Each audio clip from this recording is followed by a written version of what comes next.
los chinos deciden quién va a ser el candidato en muchas de las regiones de Canadá. En Canadá, el gobierno chino analiza a los políticos y dependiendo del perfil ideológico del candidato, ellos dicen, este sí es servil a nuestros intereses o no. Aquí en Canadá es que los chinos tienen millones de personas con ciudadanía canadiense. Entonces lo que ocurre, Pedro... Millones de chinos con ciudadanía canadiense. Claro, porque son los niños que vienen naciendo desde 1979 en adelante.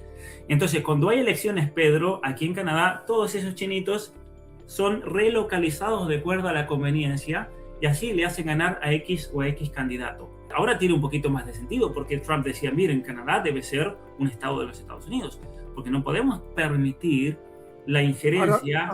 Ahora lo entiendo, ahora me encaja todo. Ahora me encaja todo, Pablo. Pero una de las cosas que él dice, bueno, Canadá Canadá o la compramos o la invadimos. No podemos permitir tener un lugar que sea un peligro para la seguridad nacional de Estados Unidos. The United States launched a trade war against Canada. Their closest partner and ally, their closest friend. Eso crea un terremoto político aquí en Canadá y la gente se da cuenta, Trudeau es un inútil, no puede gobernar. Entonces, ahí vemos realmente la influencia política, ¿no? Y geopolítica de China, de cómo van infiltrando los gobiernos simplemente para salir con sus propios intereses y sin la necesidad de conquistar ni guerras ni nada, ¿no? Esa inteligencia china, ¿no? Los chinos, es muy sorprendente, porque los chinos hicieron un plan a largo plazo, vamos a tener bebés, así comenzaron, vamos a tener bebés en Argentina, en México, en Europa, en España, en Estados Unidos. Luego esos bebés van a ser nuestros agentes porque van a tener la nacionalidad. Tenemos alcaldes, la alcalde de Toronto no saben hablar ni inglés, es una china que la puso el gobierno chino. Es una china. Sí, no sabe hablar inglés. Una situación tragicómica realmente la que se está viviendo en Canadá. Pablo, obviamente, esa China que ha penetrado de esa manera, pero también sumamente impresionante en Canadá, no le interesa que haya una sociedad canadiense fuerte. Es un plan estratégico, perverso, maligno, pero súper eficaz, Pablo. Mi interpretación es que si el gobierno chino, por medio de TikTok, por medio de sus algoritmos, lograba tener una sociedad de jóvenes totalmente enfermos, totalmente inseguros de sí mismos, que no sabían si eran hombres y mujeres, no binario, género fluido. Enganchados a las pantallas, enganchados a las pantallas, haciendo vídeos como locos. Totalmente. A ese país no hace falta. Claro, a ese país no hace falta conquistarlo, Pedro. No hace falta conquistarlo. Si nosotros tenemos una sociedad de jóvenes que no saben ni siquiera cuál es su propia identidad, que tienen niveles de inseguridad, de problemas psicológicos, afectivos, de concentración, de atención, de memoria, nosotros tenemos una sociedad que ya está entregada. Ese es el problema profundo detrás de todo esto.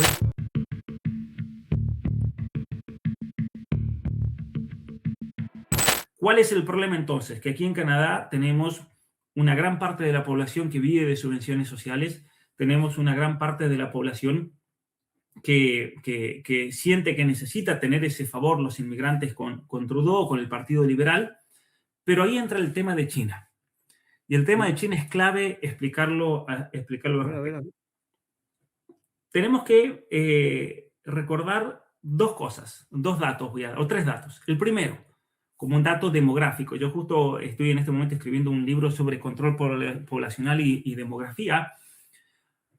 Cuando Trudeau le abre las puertas a la inmigración y al multiculturalismo, coincidentemente ocurre un fenómeno en la China comunista que son las políticas del hijo único. Políticas del hijo único muy duras, políticas del hijo único que mucha gente desconoce porque nosotros, y yo también incluso antes de comenzar a estudiar en profundidad este tema, yo pensaba que la política del hijo único significaba que solamente se podía tener un hijo por mujer. En realidad era mucho más duro que eso, porque esto implicaba que para poder quedarse embarazada también había que tener un permiso gubernamental. Entonces, podía haber un caso donde una mujer no tenía un hijo, quedaba embarazada e igual se la forzaba a abortar.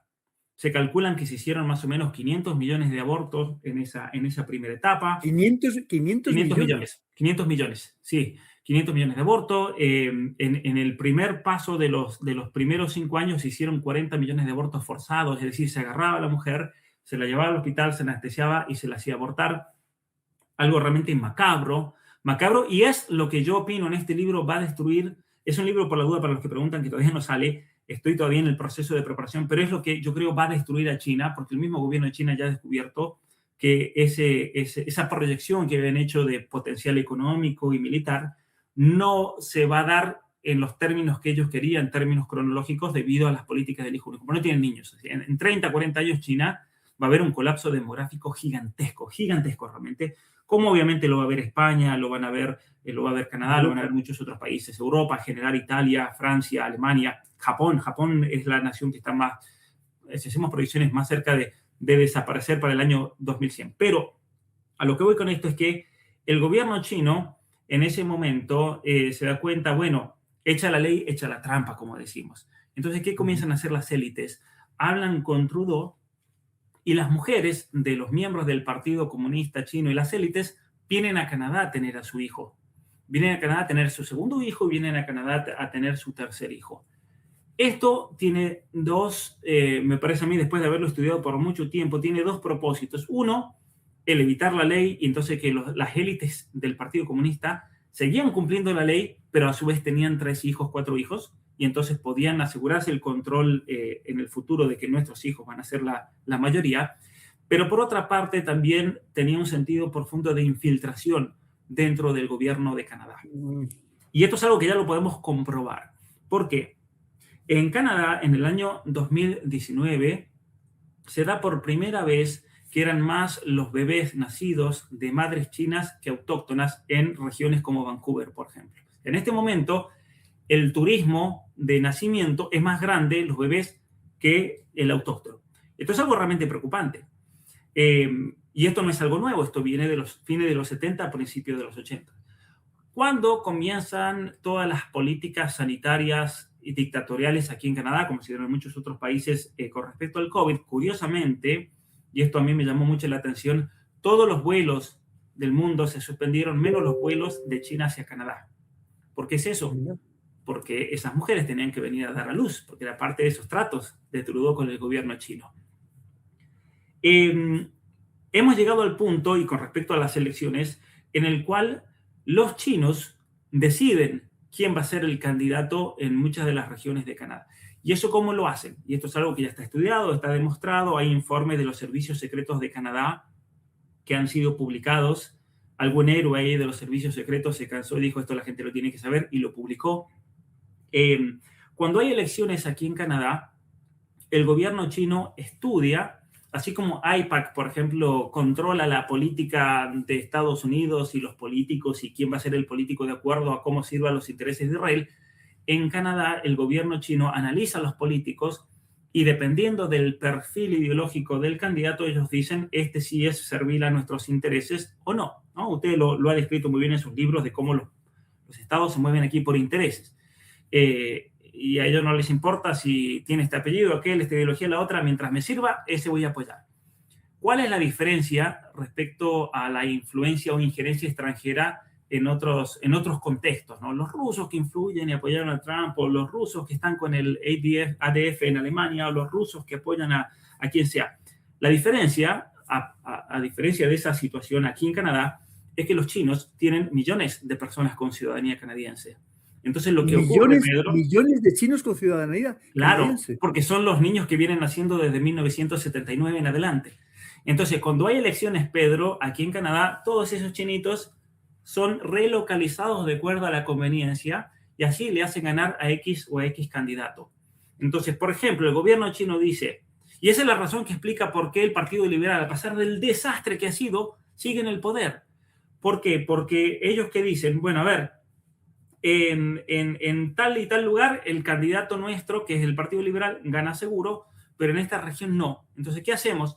Vamos a relocalizar a cientos de miles de chinos, los suficientes, y ellos con la inteligencia artificial, usted sabe bien, ellos tienen la capacidad de pronosticar que si todos votan a favor de este candidato, cuántos votan para aquel, eso ya lo pueden determinar de antemano, cuántos necesitamos para asegurarnos de que nuestro candidato gane.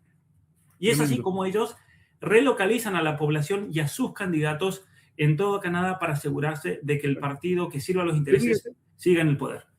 Tú fíjate, Pablo, que por lo que me estabas contando de ese ultraprogresismo, esa voluntad o esa vocación de destruir la familia, de destruir la sociedad, de tener a las personas desorientadas, que no sepan ni cuál es su identidad sexual. Yo pensaba que quien estaría detrás, la mano que mecería la cuna, pues sería pues, la familia Soros, en fin, gente de este tipo, ¿no? El que siempre interesados en todo esto, en todas estas maneras de destruir claramente lo que es la sociedad tradicional. Lo que tú me estás diciendo ahora es que la mano que mueve la cuna canadiense, la que mece la cuna, es China. En gran parte sí.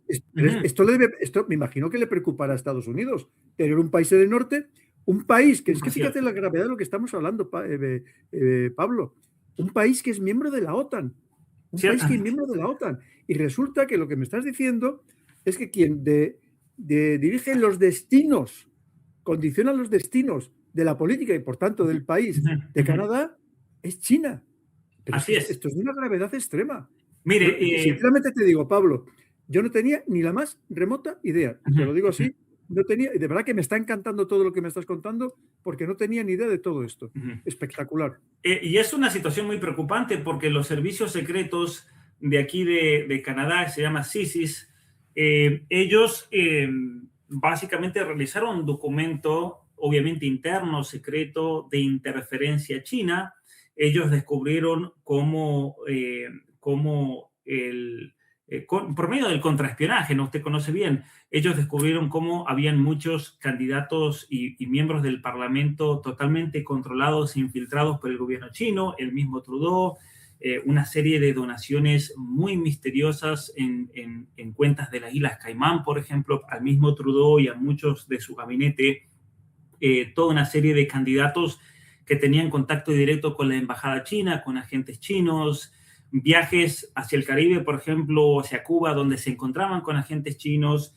Este informe le llegó a Trudeau y él lo desestimó, lo dejó de lado, lo encajonó, como decimos, por mucho tiempo, hasta que un miembro de los servicios secretos de Canadá, él se cansó de esta situación, el nivel de impotencia, y lo hizo público.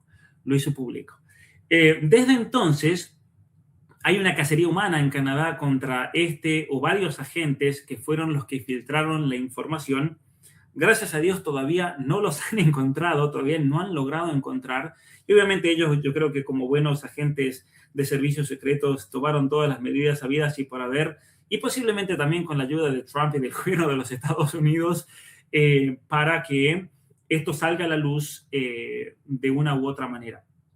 Esa es la razón por la cual Trudeau tiene que renunciar. Una de las razones por las cuales él tiene que renunciar. Una presión muy grande de Trump.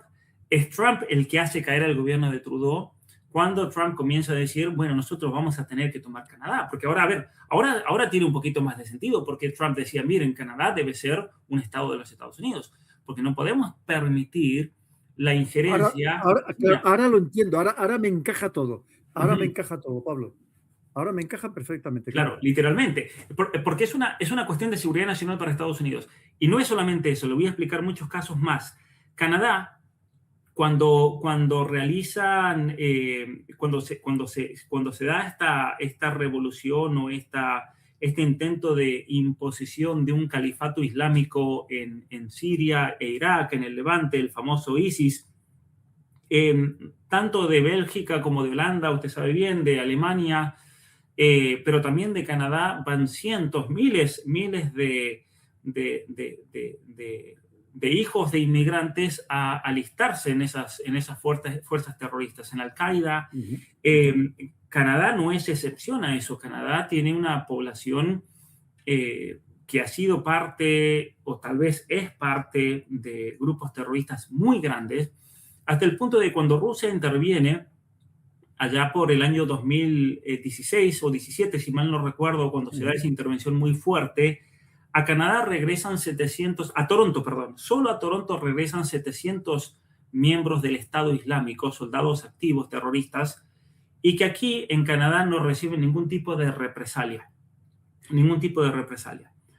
Una de las cuestiones más preocupantes en los últimos meses, desde que Trump llegó al poder, es que en la frontera entre Estados Unidos y Canadá, en la zona de Niágara, en el cruce del puente del Peace Bridge, que se llama, y en otro puente que se llama el Lewiston, y eso yo lo sé porque tengo muchos conocidos, agentes tanto del lado de Estados Unidos como de Canadá.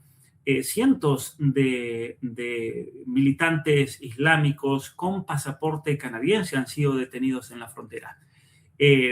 ¿Con qué razón ellos cruzaban la frontera? Eso yo no lo sé, pero ciertamente que el gobierno de Canadá ha dado ciudadanía y ha encubierto la verdadera identidad de cientos de combatientes islámicos terroristas que han actuado y que tienen sangre en sus manos y que han sido parte de todo el desastre de lo que fue, ¿no es cierto?, lo que vimos en Siria y en Irak. Eso es un motivo obviamente, de seguridad nacional para Canadá, para Estados Unidos, perdón, hasta el punto de que si un ciudadano de Siria, un ciudadano de Irak, un ciudadano de Afganistán, para que usted vea el nivel de corrupción del gobierno de Canadá, se hace ciudadano canadiense, necesita visa para entrar a Canadá. No puede ir con el pasaporte canadiense. Para ellos no cuenta en la frontera.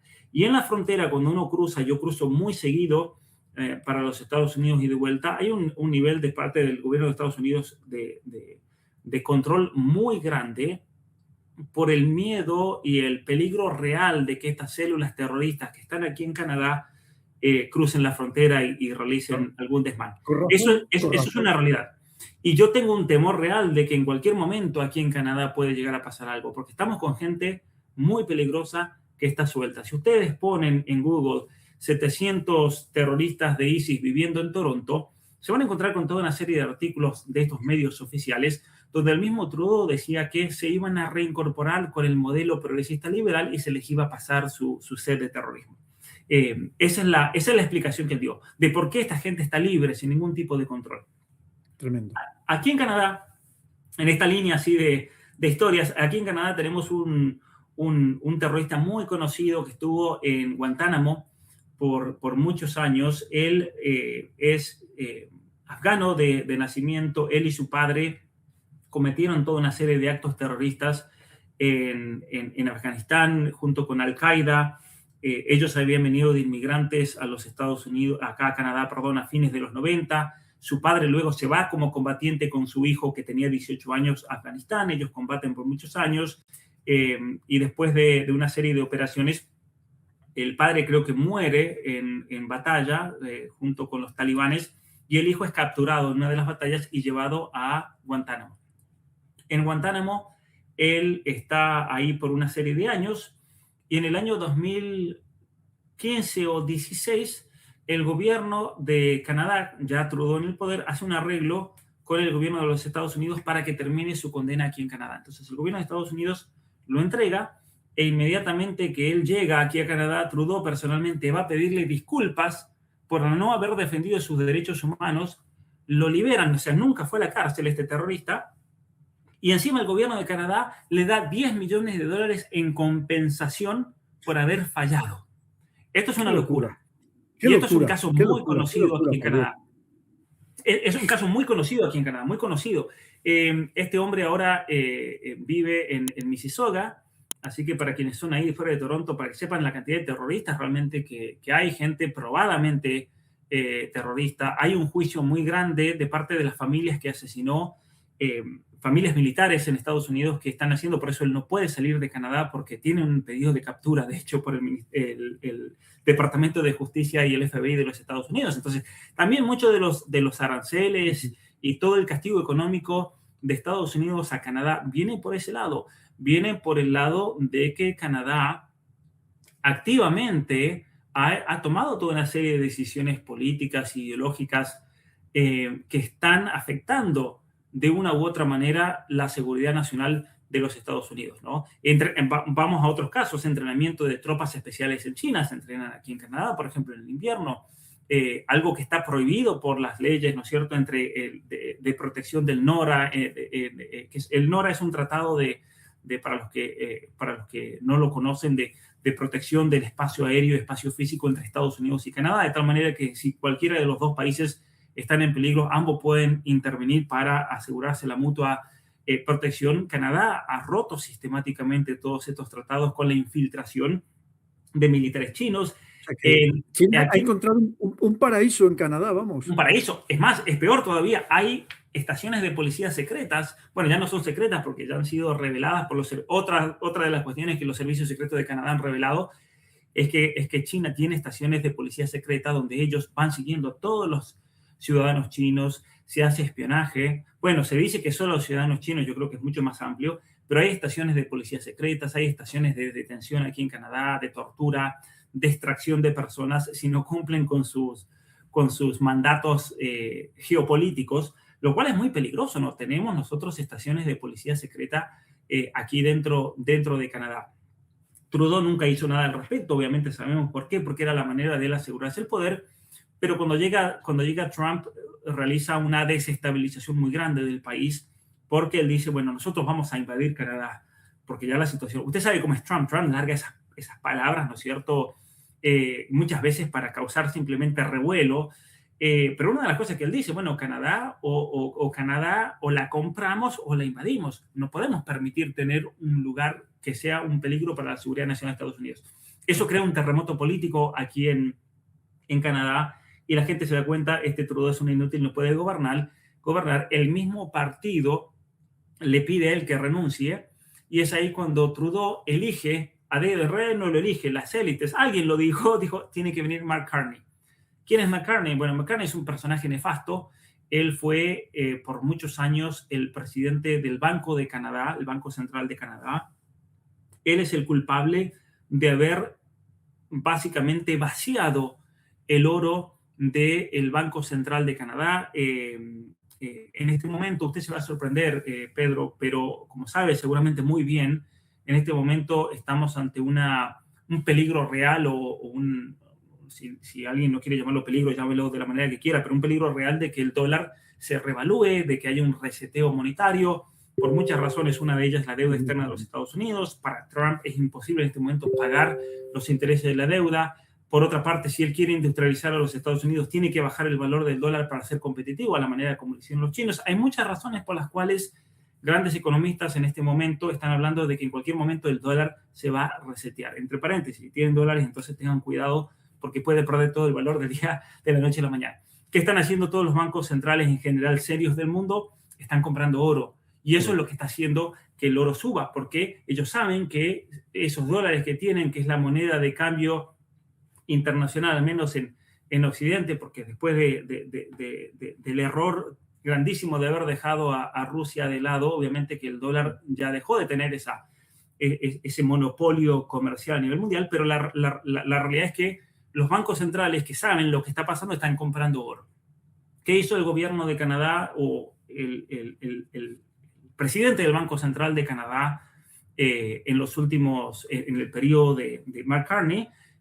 Vendió todo el oro. De hecho, en este momento Canadá, usted se va a sorprender, Canadá solamente tiene 78 monedas de oro en sus bóvedas. Solamente 78 monedas. 78 monedas. Y esto cuando fíjate que Rusia y, como dices tú, y China están almacenando cantidades gigantescas. El otro día hablamos que Rusia tiene más oro que nunca en toda su historia, ahora mismo guardado. Una persona con una riqueza moderada tiene más poderío económico que el Banco de Canadá en este momento. Eso es una realidad. Una de las grandes genialidades de Mark Carney fue, miren, el oro no nos va a dar tantos dividendos, invertamos en BlackRock, invertamos en los fondos de inversión. Hay una estafa muy grande ahí porque él luego es el jefe de inversión, va de presidente para uno de ellos, después de que deja de ser el presidente del Banco Central de Canadá. Obviamente que esa puerta revuelta, que de vuelta, como dice, van de un lado para otro del gobierno a estas corporaciones. ¿Y el oro a dónde va, Pedro? ¿Usted qué imagina? ¿A dónde va el oro de Canadá? A China. A China, exactamente. ¿A China? Todo el oro va a China. Todo el oro va a China. Es ahí en realidad donde vemos nosotros los intereses de China para controlar la política de Canadá. Porque Canadá es el país minero más grande del mundo. Canadá, de aquí sale Barrick Gold, por ejemplo, quien era en su momento la compañía minera más grande del mundo. El oro del mundo... De hecho, toda la plata de México se la llevan prácticamente empresas canadienses. Completamente. En Argentina también. Todos los proyectos mineros son de Canadá. En Bolivia también. El oro a nivel mundial, cuando se comercializa, va a Ámsterdam y a Toronto. el Toronto Exchange tiene generalmente, es como el Wall Street, pero para el oro, así como Chicago es para los granos, el oro es en Toronto. Pero curiosamente, durante el gobierno de Trudeau, se vacían las arcas de oro del gobierno de Canadá, van a China, y las compañías de oro canadienses en realidad son chinas ahora. Las siguen operando canadienses, los ingenieros canadienses, los geólogos canadienses, pero Barrick Gold en este momento es de la China. Ya no es más canadiense, es China. Entonces, ahí vemos realmente la influencia política, ¿no? Y geopolítica de China, de cómo van infiltrando los gobiernos simplemente para salir con sus propios intereses y sin la necesidad de conquistar ni guerras ni nada, ¿no? Esa inteligencia china, ¿no? Los chinos, es muy sorprendente, porque los chinos hicieron un plan a largo plazo. Vamos a tener bebés. Así comenzaron. Vamos a tener bebés en Argentina, en México, en Europa, en España, en Estados Unidos. Luego esos bebés van a ser nuestros agentes porque van a tener la nacionalidad. En este momento aquí en Canadá tenemos en las universidades, tenemos en los centros de laboratorios de bioseguridad. Hay muy pocos laboratorios de bioseguridad a nivel 4 en el mundo. El único en Canadá está en Winnipeg, donde están los chinos. Están los chinos, en ese laboratorio BTL4.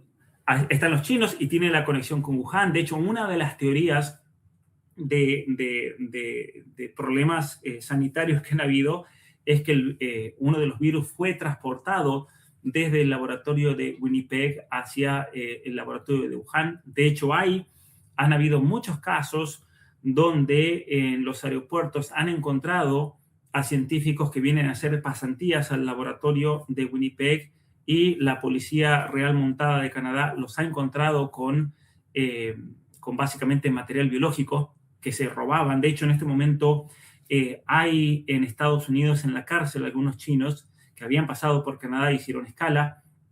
Es verdad, los detuvo hace poco el FBI. El FBI detuvo hace poco a unos chinos que se habían infiltrado por medio del laboratorio de Michigan, la Universidad de Michigan, pero aquí nosotros tenemos el mismo caso con la conexión con Wuhan, que es el otro laboratorio con el cual se trabaja en China. Tenemos ministros del Parlamento, que yo estoy segurísimo que son agentes chinos, que trabajan para la China, son chinos. Tenemos alcaldes, la alcalde de Toronto no saben hablar ni inglés, es una china que la puso el gobierno chino. Es una china. Sí, no sabe ni hablar inglés. Sí, no sabe ni prácticamente hablar inglés. Realmente es una situación tragicómica, realmente la que se está viviendo en Canadá. Pablo, obviamente, esa China que ha penetrado de esa manera, pero también sumamente impresionante en Canadá, no le interesa que haya una sociedad canadiense fuerte. Le interesa que haya una sociedad diluida, que no sabe ni qué género tiene, con la familia rota, porque es la manera... Fíjate, es que me estás dejando, claro, es que es un plan estratégico, perverso, maligno, pero súper eficaz, Pablo.